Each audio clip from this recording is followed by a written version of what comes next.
File নির্ভর হয়ে দেশ চালানো যায় না মন্তব্য তারেক রহমানের। বললেন, সরকারের সঙ্গে জনগণের যোগাযোগ নেই।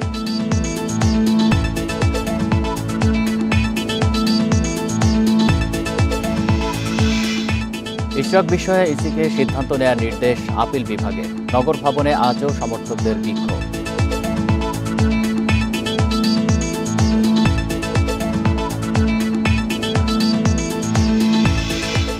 উপকূল পার হচ্ছে নিম্নচাপ, কয়েক ফুট জোয়ারে বহু এলাকা প্লাবিত। মহেশখালীতে পানিতে ডুবে কৃষকের মৃত্যু।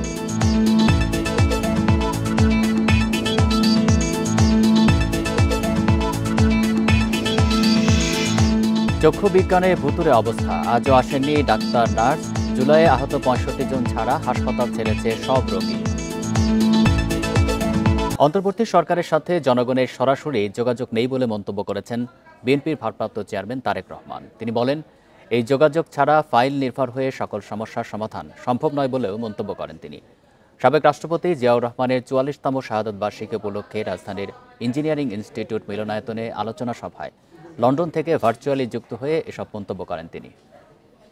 অন্তর্বর্তীকালীন সরকারের উপদেষ্টাদের সঙ্গে স্বাভাবিক কারণেই জনগণের কোনোই যোগাযোগ নেই।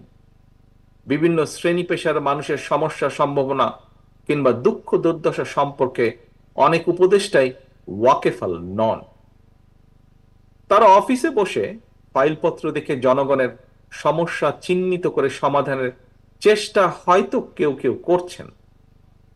জনগণের সঙ্গে সরাসরি যোগাযোগ ছাড়া প্রশাসন নির্ভর, ফাইল নির্ভর বা ফাইল ওয়ার্ক দিয়ে সকল সমস্যার সমাধান যদি করা যেতই, তাহলে তো নিশ্চয়ই রাজনৈতিক দল বা রাজনীতির প্রয়োজন হতো না। ইশরাক হোসেনের মেয়র পদ নিয়ে সাংবিধানিক সিদ্ধান্ত নেবে নির্বাচন কমিশন, এমন পর্যবেক্ষণ দিয়েছে আপিল বিভাগ। পাশাপাশি লিভ টু আপিল নিষ্পত্তি করেছেন সর্বোচ্চ আদালত। এর ফলে মেয়র হিসাবে শপথ নিতে কোনো বাধা নেই দাবি ইশরাকের আইনজীবীর। তবে রিটকারীর আইনজীবী বলছেন, আইনিভাবে শপথ নেয়ার সুযোগ আর নেই। ২০২০ সালের ১ ফেব্রুয়ারি ঢাকা দক্ষিণ সিটি কর্পোরেশন নির্বাচন নিয়ে মামলা করে চলতি বছরের ২৭ মার্চ রায় পান বিএনপির মেয়র প্রার্থী ইশরাক হোসেন। সেই রায়ের প্রেক্ষিতে গেজেট প্রকাশ করে নির্বাচন কমিশন। তবে গেজেট হওয়ার পরও ইশরাক হোসেনকে শপথ পড়ানোর উদ্যোগ নেয়নি স্থানীয় সরকার মন্ত্রণালয়। নির্বাচনী ট্রাইব্যুনালের রায় ও শপথ নিয়ে ১৩ মে হাইকোর্টে রিট করা হয়। পরে শুনানি শেষে ২২ মে রিট খারিজ করে দেন হাইকোর্ট। পরে আপিল করেন রিটকারী। বৃহস্পতিবার প্রধান বিচারপতি সৈয়দ রেফাত আহমেদের নেতৃত্বে ৭ বিচারপতির আপিল বেঞ্চে শুনানি হয়। শুনানিতে নির্বাচন কমিশনের ভূমিকায় উষ্মা প্রকাশ করে আপিল বিভাগ। ইশরাকের ইস্যুতে নির্বাচন কমিশন সঠিক সিদ্ধান্ত নিতে ব্যর্থ হয়েছে বলে ক্ষোভ প্রকাশ করেন দেশের সর্বোচ্চ আদালত। আপিল বিভাগ ইসিকে সিদ্ধান্ত নিতে বলে আদেশে লিভ টু আপিল নিষ্পত্তি করে দেন। ইলেকশন কমিশন এই যে আইন মন্ত্রণালয়ে ফাইল পাঠাবে বা অন্য কারো মতামত দেবে, ইলেকশন কমিশন এগুলো রিকোয়ার করেন না। সংবিধান ইলেকশন কমিশনকে সম্পূর্ণ এম্পাওয়ার করেছেন। এই বিষয়ে আমাদের ঊর্ধ্বতন আদালতের, উচ্চ আদালতের সিদ্ধান্ত আছে।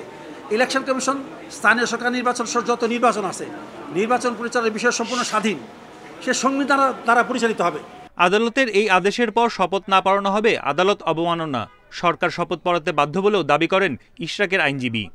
অবজারভেশন দিয়েছে নির্বাচন কমিশন স্বাধীনভাবে তারা সিদ্ধান্ত নেবে যে এটা বিবেচনা করবে। সরকার তো আইন অনুযায়ী দেশ চালাবে। যদি শপথ না দেয় সরকারের পক্ষ থেকে, তারা আইন মানে না, আইনের ব্যত্যয় এসে এটা জনসমক্ষে চলে আসবে। ইসি নির্বাচনী ট্রাইব্যুনালের রায়ের বিরুদ্ধে আপিল না করলে আবারও আইনি পদক্ষেপ নেওয়ার কথা জানান রিটকারী আইনজীবী। হ্যাঁ, ওনাদের তো মেয়াদ শেষ হয়ে গেছে, কোনো গেজেট শপথ পড়ানোর কোনো স্কোপ নাই এখন আর। ইলেকশন কমিশন যথাশীঘ্র এটার বিরুদ্ধে আপিল দায়ের করবে, আর যদি ওনারা আপিল দায়ের করতে ব্যর্থ হয় তাহলে আমরা আবার আইনগত ব্যবস্থা নিব। এদিকে ইশরাক হোসেনকে শপথ পড়ানোর দাবিতে বৃহস্পতিবারও নগর ভবনের ভেতরে আন্দোলন করেন তার সমর্থকরা। বন ইবনে কামাল, ইন্ডিপেন্ডেন্ট নিউজ, ঢাকা। যে গণতন্ত্র প্রতিষ্ঠা ও সার্বভৌমত্ব রক্ষায় সাবেক প্রেসিডেন্ট জিয়াউর রহমান শাহাদাত বরণ করেছেন, তা আজও বাধাগ্রস্ত হচ্ছে বলে মন্তব্য করেছেন বিএনপি চেয়ারপারসন খালেদা জিয়া। বলেন, সবার জন্য যে গণতন্ত্র ও উন্নয়নের রাজনীতি শহীদ জিয়া রেখে গেছেন তা বাস্তবায়ন করে তার প্রতি শ্রদ্ধা জানাতে হবে।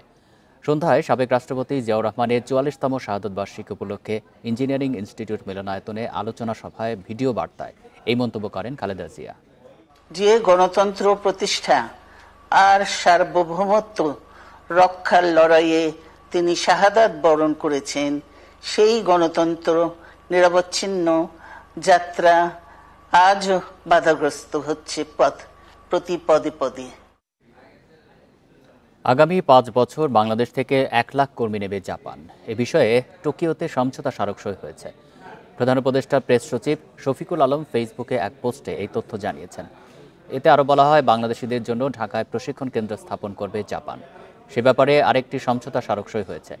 বাংলাদেশ সেমিনার অন হিউম্যান রিসোর্সের শীর্ষক অনুষ্ঠানে প্রধান উপদেষ্টা অধ্যাপক মোহাম্মদ ইউনুস জানান, অন্তর্বর্তী সরকার জাপানে কর্মসংস্থান তৈরিতে সর্বোচ্চ চেষ্টা করছে। এ সময় এনবিসিসির চেয়ারম্যান মিকিও কেসাগায়ামা বলেন, বাংলাদেশ থেকে দক্ষ ও মেধাবী শ্রমশক্তির জন্য জাপানও উৎসাহী।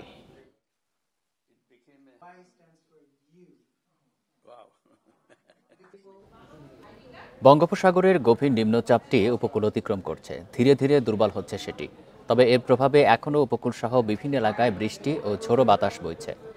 এদিকে নিম্নচাপের প্রভাবে জোয়ারের পানি 3 থেকে 5 ফুট উচ্চতায় ওঠায় নোয়াখালী, কুয়াকাটা, ভোলা ও লক্ষ্মীপুরের অনেক এলাকা প্লাবিত হয়েছে। আর মহেশখালীতে জোয়ারের পানিতে ডুবে এক কৃষক মারা গেছেন। উত্তাল বঙ্গোপসাগর, তীরে আছড়ে পড়ছে ঢেউ। জোয়ারের পানি স্বাভাবিকের চেয়ে বেড়ে যাওয়ায় শঙ্কিত উপকূলবাসী। কুয়াকাটায় উত্তাল সাগর আর জোয়ারের পানিতে ডুবে গেছে অনেক এলাকা। এমন অবস্থায় মাছ ধরা ট্রলারগুলো আশ্রয় নিয়েছে উপকূলের কাছে। স্বাভাবিকের চেয়ে 3 থেকে 4 ফুট বেশি উচ্চতার জোয়ারে প্লাবিত হয়েছে নোয়াখালীর হাতিয়া ও নিঝুম দ্বীপের নিচু এলাকা। লক্ষ্মীপুরে অস্বাভাবিক জোয়ারের পানিতে কমলনগর উপজেলার চরমার্টিনে রাস্তা ভেঙে প্লাবিত হয়েছে লোকালয়। 30 থেকে 40 হাজার মানুষ আছে, সব বন্যায় ডুবে যাবে এই বেড়িবাঁধে যদি বেড়িবাঁধ না হয়। এখন অতি তাড়াতাড়ি এখন একটা ব্যবস্থা নেওয়া উচিত, এখানে আরেক ব্লক ফেলানো উচিত, এখানে আরো বস্তা দেওয়া উচিত। ভোলায় জোয়ারের পানি 4 থেকে 5 ফুট উচ্চতা বেড়েছে। এতে ঢালচর, কলাতলির চর, কাজির চরে প্লাবিত হয়েছে অনেক এলাকা। কক্সবাজারে ঝড়ো হাওয়ার সাথে জোয়ারের পানিতে উত্তাল সাগর। এতে মহেশখালী ও কুতুবদিয়ায় কয়েকটি এলাকা প্লাবিত হয়েছে। মহেশখালীতে জোয়ারের পানিতে মারা গেছেন কৃষক দানু মিয়া। বৈরী আবহাওয়ায় বরিশাল নৌবন্দর থেকে সব রুটে লঞ্চ চলাচল বন্ধ রয়েছে। ঝালকাঠি ও পিরোজপুরে পানিতে নিচু এলাকা প্লাবিত হয়েছে। লঞ্চ বন্ধ হওয়ার কারণে আমরা যাইতে পারতেছি না, কারণ আকাশের অবস্থা তো খুব খারাপ। নদীপথেই একমাত্র চলাচলের রাস্তা লঞ্চ আর হচ্ছে স্পিড বোট, কিন্তু কোনোটাই চলতেছে না, এই জন্য এই ভোগান্তির মধ্যে আছি। এদিকে ভারী বৃষ্টির কারণে খাগড়াছড়ি ও রাঙ্গামাটিতে পাহাড় ধসের শঙ্কা দেখা দিয়েছে। এরই মধ্যে পাহাড়ের পাদদেশে ঝুঁকিপূর্ণ বাসিন্দাদের নিরাপদ আশ্রয়ে সরে যেতে নির্দেশ দিয়েছে প্রশাসন। তাপস সরকার, ইন্ডিপেন্ডেন্ট নিউজ। ফুতুরে অবস্থা বিরাজ করছে রাজধানীর জাতীয় চক্ষু বিজ্ঞান ইনস্টিটিউট ও হাসপাতালে। দ্বিতীয় দিনের মতো বন্ধ রয়েছে সব ধরনের সেবা। হাসপাতালে আসেননি কোনো নার্স, চিকিৎসক ও কর্মচারী। শুধু জুলাই অভ্যুত্থানে আহত 65 জন ছাড়া অন্য রোগীরাও হাসপাতাল ছেড়েছেন। আর চিকিৎসা নিতে এসে ফিরে গেছেন অসংখ্য রোগী। বুধবার সকাল 11টার দিকে জুলাই আন্দোলনের আহত রোগীসহ বহির্বিভাগের রোগী ও স্বজনদের সাথে হাসপাতাল কর্মচারীদের ত্রিমুখী সংঘর্ষ হয়, যা ছড়িয়ে পড়ে পুরো হাসপাতালে। 1 ঘন্টারও বেশি সময় মারামারি, ধাওয়া পাল্টা ধাওয়ায় হাসপাতাল পরিণত হয় রণক্ষেত্রে। পরিস্থিতি নিয়ন্ত্রণে মোতায়েন হয় সেনাবাহিনী। এরপরও আন্দোলন অব্যাহত রাখে জুলাইয়ের আহতরা। বুধবার সন্ধ্যায় দফায় দফায় বৈঠকের পর কিছুটা স্বাভাবিক হয় পরিস্থিতি। বৃহস্পতিবার সকালে হাসপাতালে গিয়ে দেখা যায় বন্ধ রয়েছে মূল গেট। নিরাপত্তার শঙ্কায় চিকিৎসক, নার্স সহ হাসপাতাল কর্মচারীরা যোগ দেয়নি কাজে। আজকে সকাল থেকে লোক আইছে, অনেক লোকই আইছে, আয়া ফেরত গেছে, খোলা নাই, এই কারণে ডাক্তার দোকান নাই। তাহলে বেটারা কি করবে এখানে এই বৃষ্টির ভিতরে? তাই সেই কারণে গেছে গা। না, স্টাফও নাই, কেউই নাই, তো খালি আছে আনসার আছে। রোগীরা যারা আসছে ওরা আইসা এসে ফেরত গেছে, যারা জানে না ওরা আসছে আইসা ফেরত গেছে, কিন্তু ভিতরের পরিস্থিতি জানি না, বলতে পারি না। আমি সকালে আমরা দোকান খোলা ছিল না, আমরা ঘন্টাকে নিয়ে খুলছি। আন্দোলনে আহত রোগীরা হাসপাতালের ভেতরে অবস্থান নিলেও হাসপাতাল কর্মচারীরা না আসায় ক্যান্টিনও ছিল বন্ধ। খাবার ও প্রয়োজনীয় জিনিস না পাওয়ায় কষ্টে রয়েছে ৯ মাস ধরে চিকিৎসাধীন জুলাই আন্দোলনের আহতরা। Buddhadeb Kundu, Independent News, Dhaka. চাহিদার তথ্য যাচাইয়ের কারণে এবার কমে গেছে অপ্রয়োজনীয় 4 কোটি বই ছাপার কাজ। এর ফলে সরকারের সাশ্রয় হচ্ছে প্রায় 200 কোটি টাকা। বেশি বই ছাপানোর চাহিদা দিয়ে বেশি মুনাফা হাতানোয় জড়িতদের বিরুদ্ধে কঠোর ব্যবস্থা চেয়েছেন শিক্ষা গবেষকেরা। বিগত বছরগুলোতে প্রয়োজনের চেয়ে অনেক বেশি বইয়ের চাহিদা দিত শিক্ষা প্রতিষ্ঠানগুলো। অসাধু শিক্ষা কর্মকর্তাদের সঙ্গে যোগসাজশেই এই বাড়তি চাহিদা। বইয়ের বাড়তি চাহিদার বিষয়ে এবার কঠোর অবস্থানে এনসিটিবি। 32টি ভ্রাম্যমাণ দল গঠন করে সরেজমিন তথ্য যাচাই হয়েছে। তারা শিক্ষা প্রতিষ্ঠানে হাজিরা খাতা ও সরবরাহ করা বইয়ের হিসাব মিলিয়ে বই ছাপানোর সিদ্ধান্ত নিয়েছে। অপ্রয়োজনীয় চাহিদা বাদ দেয়ায় কমে গেছে প্রায় 4 কোটি বই ছাপানোর কাজ। আমরা তো নিজে অ্যাপস ব্যবহার করে আমরা কালেক্ট করেছি ডাটাগুলি। আমরা বোর্ডের কাছ থেকে ডাটাগুলি নিয়ে এসেছিলাম, ক্রস চেকিং করে ওখানে কিছু কমিয়েছি। আমরা নির্দেশনা দিয়েছিলাম ফিল্ড পর্যায়ে কড়াকড়িভাবে যে কোনোভাবে যেন বেশি না আসে বই। এনসিটিভির তথ্য অনুযায়ী চলতি বছরের জন্য 40 কোটি 12 লাখ বই ছাপানো হয়। এর মধ্যে গত বছর নতুন শিক্ষাক্রম বাদ দেয়ায় 10ম শ্রেণীর জন্য ছাপাতে হয়েছে 5 কোটি বই, যা আগামী শিক্ষাবর্ষের জন্য এবার ছাপাতে হবে না। জুনের মধ্যে আমাদের সমস্ত প্যাকেজ আপলোড হয়ে যাবে এবং আমরা by last part of mid part of November আমরা বইগুলি আমাদের নির্দিষ্ট যে পয়েন্টগুলি আছে সেই পয়েন্টগুলি পৌঁছার টার্গেটেই কাজ করে যাচ্ছে।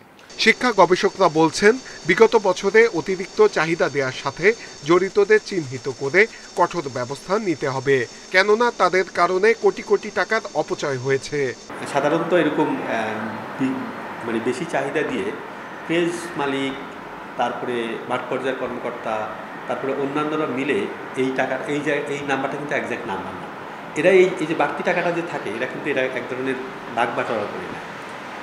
এখানে যেই জায়গাটা উচিত হলো সেটা হলো যে এনসিটিভি এটা খুব সহজে নিয়ন্ত্রণ করতে পারে। আগামী বছরের বই ছাপানোর দরপত্র প্রক্রিয়া এরই মধ্যে শুরু হয়েছে। নূরে আলম, ইন্ডিপেন্ডেন্ট নিউজ, ঢাকা। টেকসই গণতান্ত্রিক পরিবর্তন রাতারাতি সম্ভব নয়, সংস্কারের মাধ্যমে ধাপে ধাপে এগিয়ে যেতে হবে বলে মন্তব্য করেছেন ঐকমত্য কমিশনের সহসভাপতি ডক্টর আলী রিয়াজ। সিডপ মিলনায়তনে সুশাসনের জন্য নাগরিক সুজনের আয়োজনে জাতীয় সনদ ও নাগরিক প্রত্যাশা শীর্ষক সেমিনারে তিনি একথা বলেন। ডক্টর আলী রিয়াজ মনে করেন, এই পরিবর্তনের পথে সবচেয়ে গুরুত্বপূর্ণ ভূমিকা রাখতে হবে রাজনৈতিক দলগুলোকে। জনগণের সম্মিলিত লক্ষ্য, আদর্শ এবং রাষ্ট্র পরিচালনার মৌলিক দিক নির্দেশনা নিয়ে সেমিনারের আয়োজন করে সুশাসনের জন্য নাগরিক সুজন, যার মূল প্রতিপাদ্য জাতীয় সনদ ও নাগরিক প্রত্যাশা। সেমিনারে নাগরিক সমাজের সদস্যরা রাষ্ট্র গঠনে প্রয়োজনীয় মৌলিক সংস্কার ও জবাবদিহিমূলক রাষ্ট্র গঠনের দাবি জানান। পরাজয়কে মেনে নেওয়ার যে সাংস্কৃতিক যোগ্যতা, যে কালচারাল স্ট্যান্ডার্ড, সেটা আমাদের পলিটিক্যাল পার্টিগুলোর নেই। ঐকমত্য কমিশনের সহসভাপতি আলী রিয়াজ বলেন, রাষ্ট্রের টেকসই উন্নয়ন কেবল গণতান্ত্রিক প্রতিষ্ঠান সংস্কার করে নয়, বরং সকলের সম্মিলিত অংশগ্রহণ ও ধাপে ধাপে অগ্রগতির মাধ্যমেই সম্ভব। এই রাষ্ট্রের চুক্তি হচ্ছে নাগরিকদের সাথে সাম্য, মানবিক মর্যাদা ও সামাজিক সুবিচার।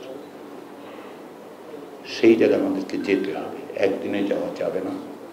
বিভিন্নভাবে আমরা পথ হারিয়েছি, তার বহুবিধ কারণ হচ্ছে, আমরা সমালোচনা করতে পারি, কিন্তু আমাদেরকে দৃঢ়তার সাথে বাংলাদেশের নাগরিকদের দৃঢ়তার সাথে এই জায়গাটায় থাকতে হবে।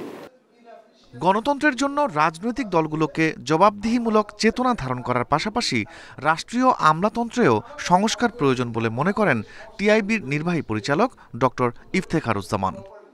আমলাতন্ত্রে যতদিন পর্যন্ত ইতিবাচক পরিবর্তন না হবে, যতদিন পর্যন্ত আমলাতন্ত্র প্রতিটা ধরে প্রতিটা সুপারিশমালাকে তারা নিজের মতো করে তাদের সুবিধা হচ্ছে কি হচ্ছে না সেইটা উপরে নির্ভর করে তারা অগ্রসর হবে বা বাধা দেবে, ততদিন পর্যন্ত আমরা বাস্তব সংস্কার করতে পারবো না।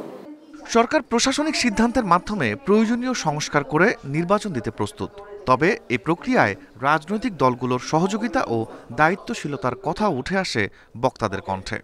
হলফনামাগুলো এখনই তারা পূরণ করার এই প্রচেষ্টাটা শুরু করা, এই কাজগুলো করলে একই সাথে আমরা নাগরিক সমাজ যদি জেগে উঠি, আমরা যদি সোচ্চার ভূমিকা পালন করি তাহলে একটা সুষ্ঠু নির্বাচনের পথ সুগম হবে। সম্মিলিত সংস্কার প্রস্তাব বাস্তবায়নেও রাজনৈতিক দলের ভূমিকাই গুরুত্বপূর্ণ বলে জানান বক্তারা। Rifat Alam, independent News, Dhaka. 1 June বাজারে আসছে 20, 50 ও 1000 টাকার নতুন নকশার নোট। চাহিদা মাথায় রেখে ঈদের আগেই বাজারে আসছে এসব নতুন নোট। বৃহস্পতিবার এক সংবাদ বিজ্ঞপ্তিতে নোটের ছবি প্রকাশ করেছে বাংলাদেশ ব্যাংক। এসব নোট প্রাথমিকভাবে বাংলাদেশ ব্যাংকের মতিঝিল কার্যালয় এবং পরে কেন্দ্রীয় ব্যাংকের অন্যান্য কার্যালয় থেকে ছাড়া হবে। ঈদ এলেই চাহিদা বাড়ে নতুন নোটের। চলতি বছর ঈদুল ফিতরে বিভিন্ন জটিলতায় নতুন নোট ছাড়েনি বাংলাদেশ ব্যাংক। তাই এবার চাহিদা মাথায় রেখে আসছে কোরবানি ঈদের আগেই বাজারে আসছে নতুন নকশার 3টি নোট।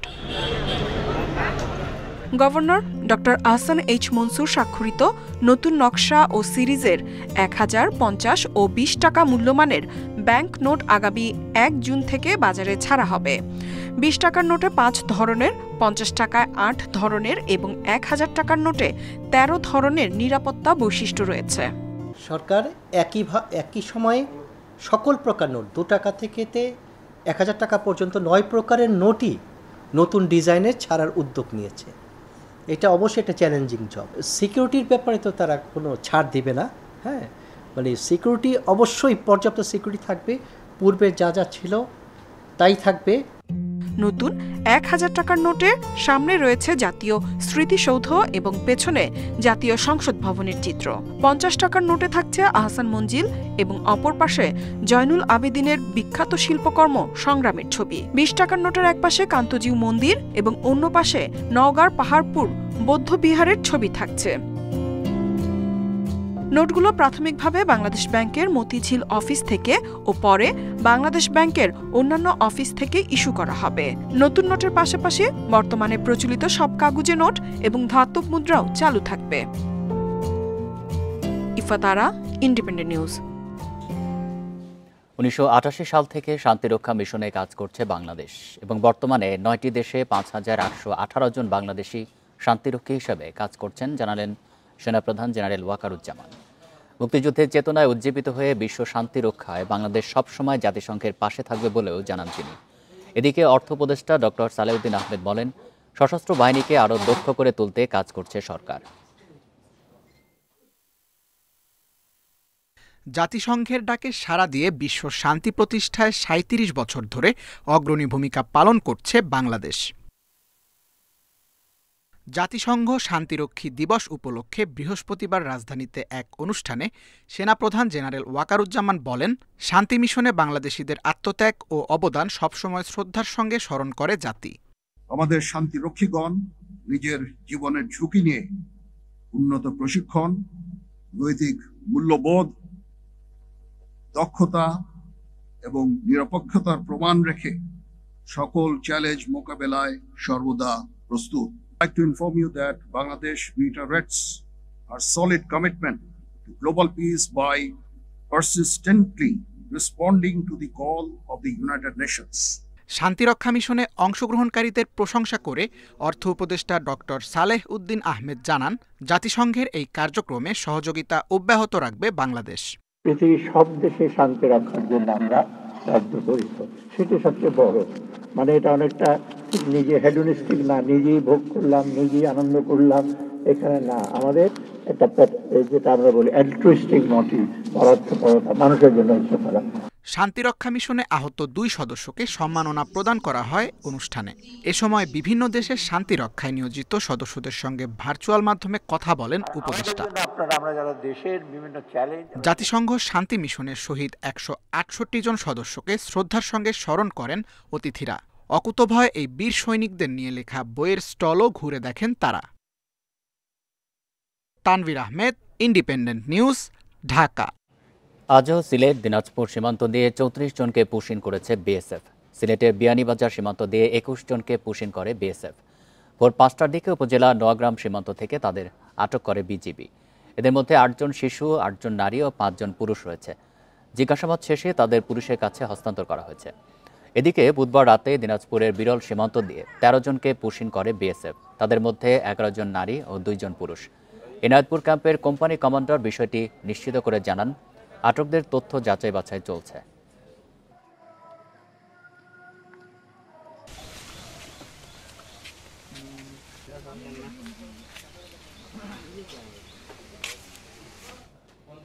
অবসরপ্রাপ্ত মেজর সিনহা হত্যা মামলায় বরখাস্ত ওসি প্রদীপ ও লিয়াকতের ডেথ রেফারেন্স এবং আসামিদের আপিলের শুনানি শেষ হয়েছে। 2 জুন রায় ঘোষণা করবে হাইকোর্ট। একই সাথে আরও 6 আসামির যাবজ্জীবনের আপিলেরও রায় হবে। বৃহস্পতিবার বিচারপতি মোহাম্মদ মোস্তাফিজুর রহমান ও বিচারপতি মোহাম্মদ সগির হোসেনের বেঞ্চ রায়ের এই দিন ধার্য করে। এর আগে শুনানিতে সিনহা হত্যায় কক্সবাজার আদালতের দেয়া রায় বহাল চান অ্যাটর্নি জেনারেল। 2020 সালের 31 জুলাই রাতে কক্সবাজার টেকনাফ মেরিন ড্রাইভের একটি তল্লাশি চৌকিতে পুলিশের গুলিতে নিহত হন সিনহা। পরে তার বোন আদালতে হত্যা মামলা দায়ের করেন। এবছরের 13 ডিসেম্বর 15 জনের বিরুদ্ধে আদালতে অভিযোগপত্র জমা দেয় র্যাব। সেখানে সিনহা হত্যাকে পরিকল্পিত বলে উল্লেখ করা হয়। 2022 সালের 31 জানুয়ারি প্রদীপ ও লিয়াকতের ফাঁসির আদেশ দেয় কক্সবাজার আদালত।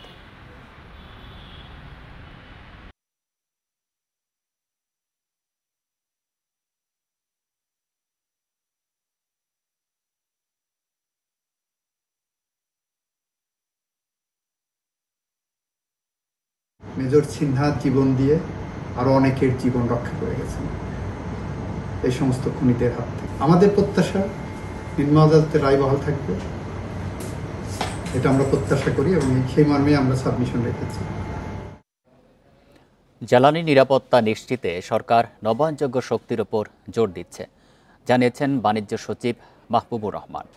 বৃহস্পতিবার রাজধানীর বসুন্ধরা কনভেনশন সেন্টারে 3 দিনের আন্তর্জাতিক প্রদর্শনী সেইফকনের উদ্বোধনী অনুষ্ঠানে কথা জানান তিনি। এ সময় তিনি আরও বলেন, উন্নয়নের সঙ্গে বিদ্যুতের চাহিদাও বাড়ছে। এখন থেকেই নবায়নযোগ্য জ্বালানি নিয়ে কাজ করতে হবে। দেশের সামগ্রিক শিল্প খাতের উন্নয়নে সঠিক অবকাঠামো নির্মাণ ও পানি ব্যবস্থাপনা গুরুত্বপূর্ণ বলেও উল্লেখ করেন সচিব। এজন্য সরকারের পাশাপাশি ব্যবসায়ীদেরও আন্তরিক হওয়ার তাগিদ দেন। প্রদর্শনীতে অবকাঠামো নির্মাণ, বিদ্যুৎ উৎপাদন ও নবায়নযোগ্য জ্বালানির আধুনিক প্রযুক্তি তুলে ধরা হয়।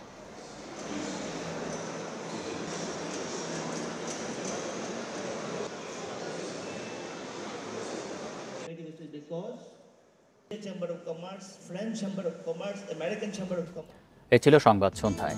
ইন্ডিপেন্ডেন্ট টেলিভিশনের সব খবরের আরো বিস্তারিত জানতে চোখ রাখুন ফেসবুক, ইউটিউব এবং এক্সে। ধন্যবাদ সবাইকে।